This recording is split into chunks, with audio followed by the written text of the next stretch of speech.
Hi guys, welcome back to my channel. Today I wanted to talk to you guys about something that I had mentioned in my last video.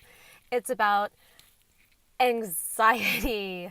Yeah, the dreadful anxiety. If you have anxiety, you know exactly what I'm talking about. Basically, my backstory with anxiety is that, well, first of all, it runs in my family. If you have it, you probably got it from your mother, your father, your grandmother, your cousin Ed. I don't know, but it runs in your family most likely. I get it from my mother. A lot of my siblings, by the way, I have 11 of them, and a good handful of them experience anxiety as much as I do, especially one of my sisters. Like, whoosh, like we got it bad. So I started getting anxiety. Well, first, I think I've always kind of had it, but I really started to get I had my first panic attack when I was like maybe 18 years old, and I was just in the shower and I just started freaking out and crying, and I was scared. My heart was pounding. I ran downstairs to my mom just thinking, like, screaming at her, telling her, like, help me, like, I don't know what's going on, but I was going nuts with the lighting. Ooh, the sun is just, ooh. Where's that coming from? Sun's playing with me right now.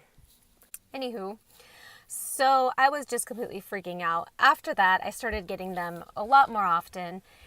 But what I really want to tell you guys about is my worst panic attack that I ever had. I mean, this was not even that long ago. It was like maybe 2 months ago.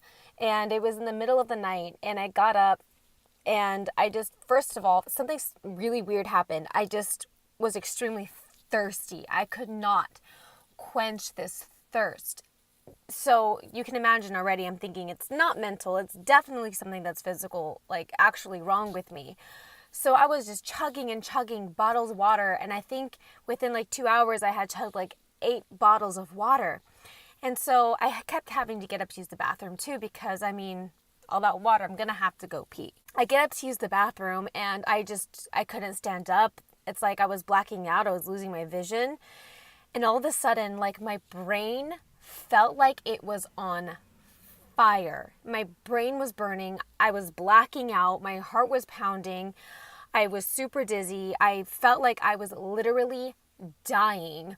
So I managed to get myself into my parents' bedroom, and they were sound asleep, and I'm like yelling at my mom, help me, help me, help me. Like, I didn't know what was happening.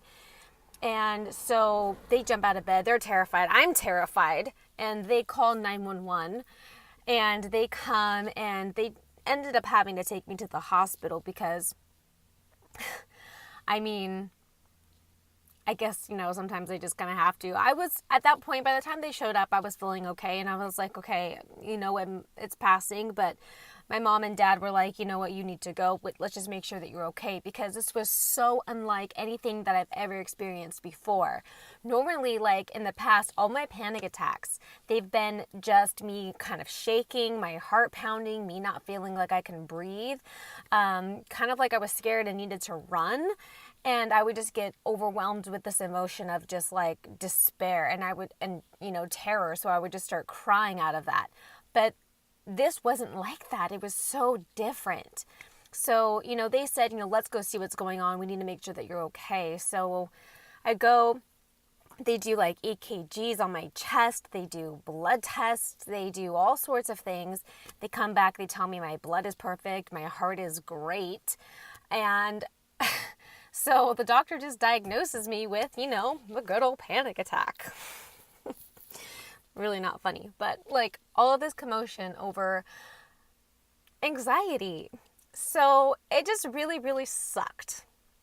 And thank God, like, I've felt close to like panic attacks since that incident, but I haven't really had a full-blown anxiety attack since then. So guys, first of all, I guess I'm sharing this story with you because I just want you, like, I feel like more and more people are, letting people know that they have like mental and emotional struggles, I guess you could call it. And me, definitely, my anxiety is one of them. I have OCD too, I know. Girls messed up. if you want to hear about, my OCD and stuff, I think I'm going to make a video about that because anxiety and OCD are very like closely related. Stress, anxiety, and OCD, they're best friends. They're really good friends. So I struggle with all of those. So I'll do a little thing about that. I think I really want to share that with you guys. But I think everybody's anxiety attacks are different. But, mine have always been like a consistent, just, the terrifying feeling, the heart pounding, the can't breathe, the crying. So definitely when my brain was on fire, I couldn't feel my arms and my legs. I just couldn't feel them. They were tingling. And what scared me the most was my brain just being on fire. And I watched that movie on Netflix, Brain on Fire. So that scared me more, giving me more anxiety. But it was just, oh my God. They just diagnosed me with a panic attack. And that was it. Even, with the thirst and everything else, I just kept asking about it because I just was like, I've had so many panic attacks before, why would this happen? And they said that, because I was on the verge of passing out, that what happens is that you can work yourself up so high that you have like a peak in like your blood pressure where it just gets so high that you're about to pass out. So that explained that whole situation. And I guess that could affect, the brain too and the burning sensation. But anxiety, honestly, is just really no joke. And if you have it, you have it.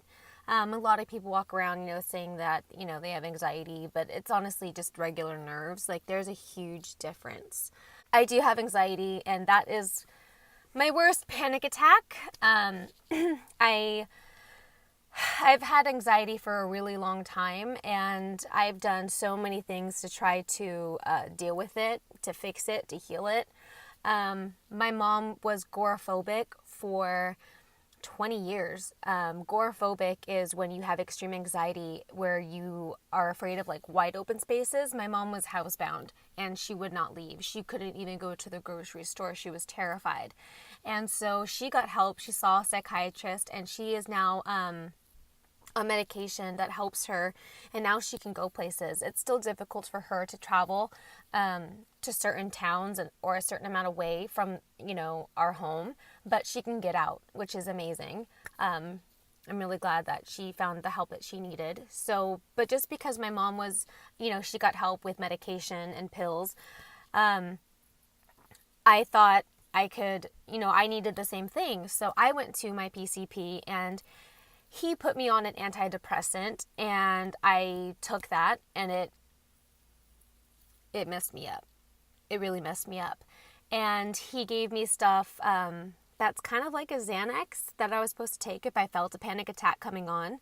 But then I started seeing a psychiatrist, and what she told me was that the Xanax, she said, don't take them because what happens is it makes your body rely on that to calm itself down, to be okay. So it not only makes it harder for your body to get out of the panic mode, it also makes your panic attacks come more quickly. So they come more often and a lot harder when you take Xanax to cope with it.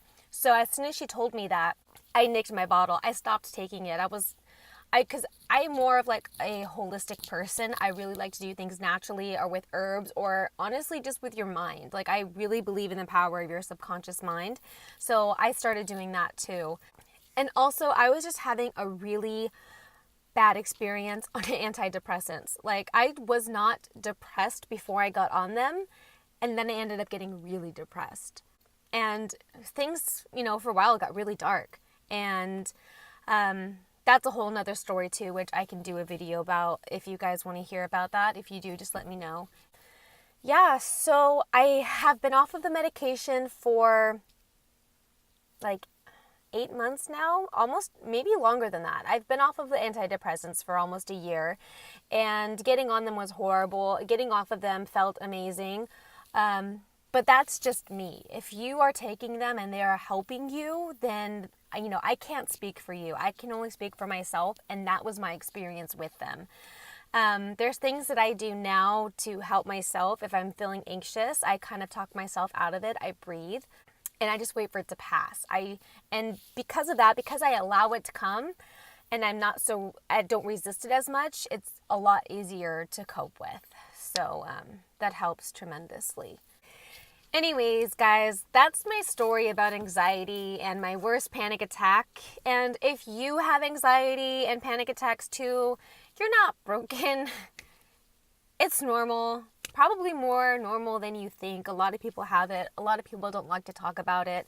But that's honestly what I really want my channel to be about, is talking about things that, you know, people are ashamed or afraid to talk about, and you really shouldn't be. This is, you know, a safe zone. You can talk about it. I can talk about it. And I just want love and support from, you know, from me to you guys.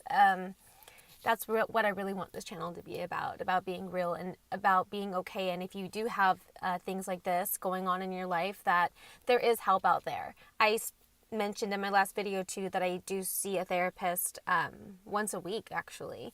And even on days, you know, now, because I've been seeing her for a while now, almost a year too, and even though, you know, I have really good weeks where I'm just like, oh, I don't want to do this anymore, I still do it because she told me it's about consistency, and I believe that, because after I've had a really good few weeks and I'm thinking I don't need it anymore, then I end up having a really bad week and really need to talk to her. So anyways, so you're not broken, but I would like to hear about your worst panic attacks or anxiety, how you might deal with anxiety. Let me know down in the comment section below, and I'll see you guys in the next video, and have a wonderful rest of your day. Bye, guys. Toasty in here.